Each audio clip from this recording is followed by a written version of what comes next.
So we've got about 2 days until our election day comes around. And I know that a lot of people are not super happy with the choices for their candidates for presidency. But there are so many other reasons why we should be voting. There are several bills that are trying to be passed into law. And we as citizens have the right to either make them law or to not make them law. And if you don't know what you're doing, you might vote for something that you're not too fond of. Your state legislature is trying to pass certain bills into law all the time, and you have the right to weigh in on those, and this is one of those opportunities. So let's just get started. Amendment number 1. Shall the Constitution of Georgia be amended to allow the state to intervene in chronically failing public schools in order to improve student performance? Now, this one is a little bit tricky because it's slightly misleading. Some of the language in here is ambiguous in its context. When I first read this bill, the way that I read it was, should the state be allowed to intervene by means of failing schools that aren't doing well repeatedly? And I'm thinking, yeah, sure, of course. You know, if they're not doing well, fail them. They need to improve their grades. You can't just not fail schools because you don't want to. And then when I looked into the law a little bit more, I realized that I had misread it. And I was misreading the word in. When I read it, I thought that by in, the law was talking about letting the state intervene by means of failing schools. In this context means literally to intervene within schools, which have been deemed failing. So that changes the context of it completely. So what this bill is really asking for is the right to allow the state to get involved and to make changes within schools that the state has found to be below a certain standard, which makes it different for me for a lot of reasons. First of all, you have to trust what the state is doing in terms of judging these schools. And one thing that I found out upon a little bit of research was that the standards by which the state has determined a school is failing has not really been consistent any 2 consecutive years. 1 year, your school fails because it doesn't do well in math and science. So then you fix the math and science scores, and then the next year, your school fails because it doesn't do well in economics and politics. And you've been putting all your efforts into math and science. And so those scores are now better, but your school still fails because there are different standards by which it's being judged year to year. So it's not hard to understand that the state could very easily manipulate quite a bit the schools it wants to into receiving these failing grades and then going in and intervening. And then the second part of this is, what do they mean by intervene? Well, intervene can mean anything from turning it into a charter school, cutting the pay of teachers, splitting the school up and getting rid of the students who don't do well and putting them into other schools. It could mean opening up the school using a voucher system to bring in students who might perform better. Well, it allows the state to change almost anything it wants within reason to those schools that it deems to not be doing well. And for me, this is a very clear no. Schools and public schools are local community organizations and institutions.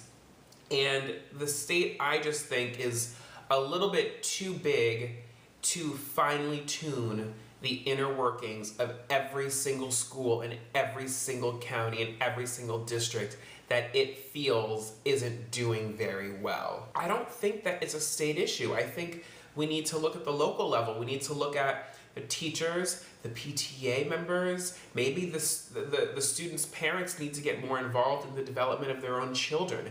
Maybe the teachers need to be given a better incentive, i.e. paying them more to do their job better. Maybe we reward the schools for students who do well instead of punishing them for doing badly. I would rather see the schools fix themselves on the local level than to see the state just jump in and change so many things about the school that sound good on paper, but don't work. Amendment number 2.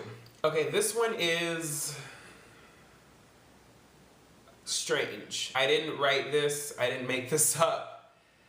So, whatever.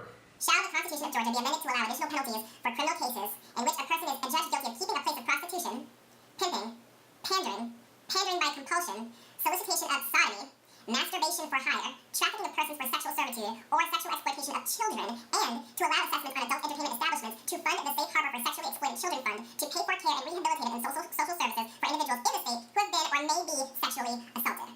Okay, first of all, that's all one sentence. What this bill is asking for is the right to increase the fines placed on pimps and to raise the taxes placed on adult entertainment industries in the area, whose benefits will go towards rehabilitating and providing shelter and job placement services to children who have been victims of sex trafficking. Sex trafficking is prostitution.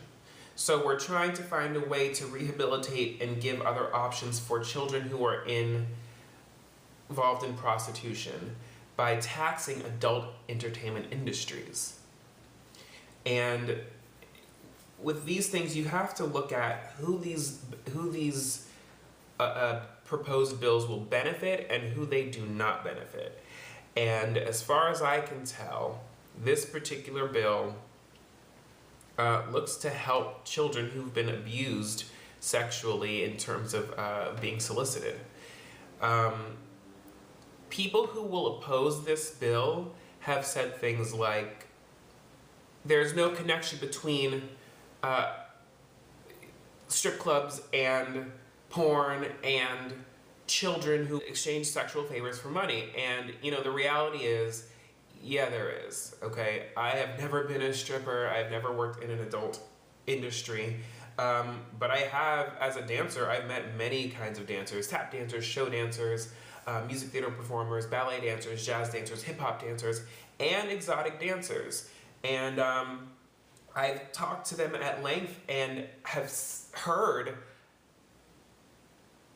how easy it is for them to get solicited as people who do exotic dancing into working as a sex worker.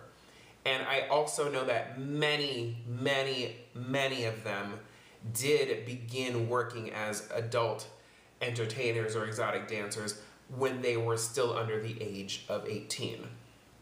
Okay, so there is a correlation between children working in exotic dancing and strip clubs and children working as sex workers. It's just, unfortunately, that's what it is. And I don't see anything wrong with increasing the taxes on the legal end of this, which is, the adult entertainment. If you want to add, and I think it was either one of the two, it was a $2,500 increase in fines for pimps or people who solicit. I don't see anything wrong with that. And really, the only people who are going to oppose this are people who own strip clubs, who are patrons of strip clubs, or people who are pimping, who are pimps. There's no, that's it. Anyone else isn't being affected by it. And you know what? Without even being judgmental about what anyone chooses to do in their private time, if you support these industries, whether they're legal or not, maybe it should cost you a little bit more money to have someone who looks young and attractive grind on your crotch. Amendment number 3 is about the JQC, and I had to look this one up quite a bit because it was a little bit confusing to me at first. But it reads, Shall the Constitution of Georgia be amended so as to abolish the existing Judicial Qualifications Commission, require the General Assembly to create and provide, by general law, for the composition, manner of appointment, and governance of a new Judicial Qualifications Commission, with such commission having the power to discipline, remove, and cause involuntary retirement of judges, require the Judicial Qualifications Commission to have procedures that provide for due process of law and review by the Supreme Court of its advisory opinion, and allow the Judicial Qualifications Commission to be open to the public in some manner, yes or no. okay, it's a lot of words, And if you feel like it's a little bit confusing, it is, sort of. Really, there is this thing called the JQC, or the Judicial Qualifications Commission. And what it is a board of professionals who review cases where people say that the judge who presided over their case did not act ethically. You know, whether you're a crackhead or a drug dealer or a civil servant or a plaintiff or a defendant, you should be treated fairly under the eyes of the law, and part of the job of judges is to be objective. So this board exists to review any cases where people claim that there's been something unethical done in their case. Okay, right. What this bill is hoping to do is to remove that board and to reappoint a new board that has more specific rules around it and means of appointing other people to this commission. Now, for me, I'm not a judge, but I was raised by two judges, both my mother and father.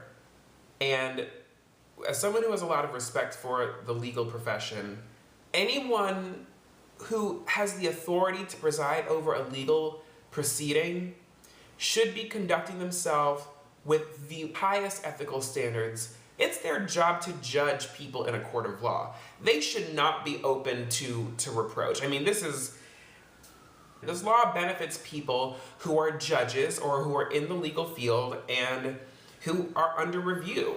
And they're claiming that they're not getting treated with the same due process that other people would be treated in a court of law. And, you know, my only objection to that is you are not the average person. You're the judge. You are the one making decisions about who goes to jail, who becomes incarcerated, sometimes life or death penalties. And, you know, you can't have little whoopsies. You're expected to have a higher code of conduct for yourselves. And I don't think that anything needs to change in terms of the review. If they think they're being treated too harshly, maybe that's a good sign that they probably shouldn't be on the bench. What are you doing that's so awful? For me, that is a solid no. Nothing about that board needs to change. Nothing about that needs to change at all. Just no. All right, guys, so those were just 3 of the proposed amendments that are going to be appearing on the Fulton County ballots. It's not just about the president. It's not just about Hillary or Trump. It's not just about Democratic or Republican. Now is not the time to remove yourself from that process. If you want to start looking for alternatives to what happened this time around, do that on November 9th.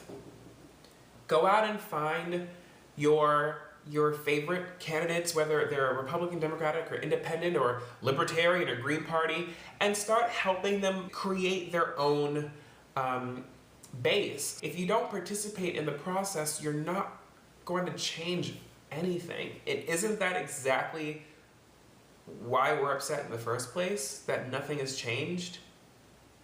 Anyway, do your homework, guys. And hopefully this was informative. And if it wasn't informative, hopefully it was entertaining, or vice versa. Fun fact, these glasses aren't even real.